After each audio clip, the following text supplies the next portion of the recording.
Europe 1. Le vrai faux, bonjour Géraldine Wassner. Bonjour Patrick, bonjour à tous. Ce matin, l'indignation de Force ouvrière. Le nouvel homme fort du syndicat Pascal Pavageau entre en résistance. Il décrit un pays au bord de l'implosion sociale et dénonce les politiques conduites par Emmanuel Macron qui ne profiteraient qu'à ceux qui ont déjà tout. Le fait qu'un SDF sur 4 ait un travail, vous trouvez ça logique dans la 5e puissance économique du monde ? Un SDF sur 4 a un travail, vrai ou faux? Mais c'est difficile de l'affirmer tant la source de cette statistique est fragile. On connaît mal la population de SDF en France. La dernière grande enquête remonte à 2012. L'INSEE avait alors recensé le nombre de sans-abri dans le pays. Il atteignait environ 142 000. Mais les données sur l'emploi de ces personnes n'ont pas été collectées auprès de toutes, uniquement auprès des francophones des grandes agglomérations de plus de 20 000 habitants, donc 66 000 personnes.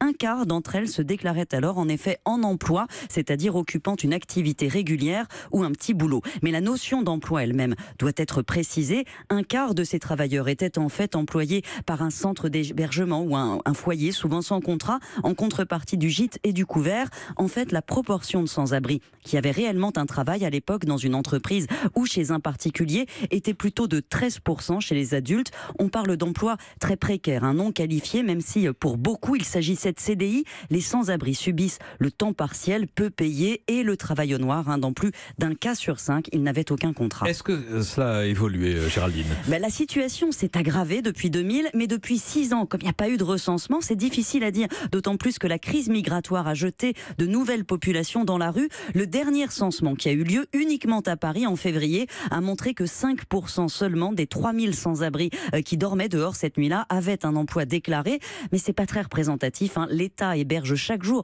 en région francilienne uniquement quelques 100 000 personnes qui n'ont pas de domicile fixe. Beaucoup survivent de petits boulots, de contrats courts. L'emploi précaire, en fait, qui explose, joue un double rôle nocif. Une fois qu'on a perdu son logement, on peine à retrouver quelque chose de stable qui permette de sortir de la misère.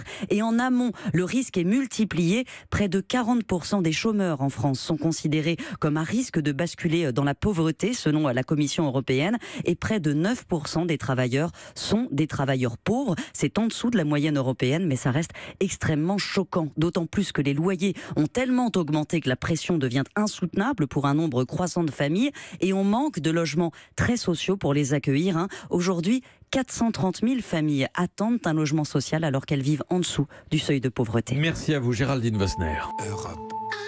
Europe 1.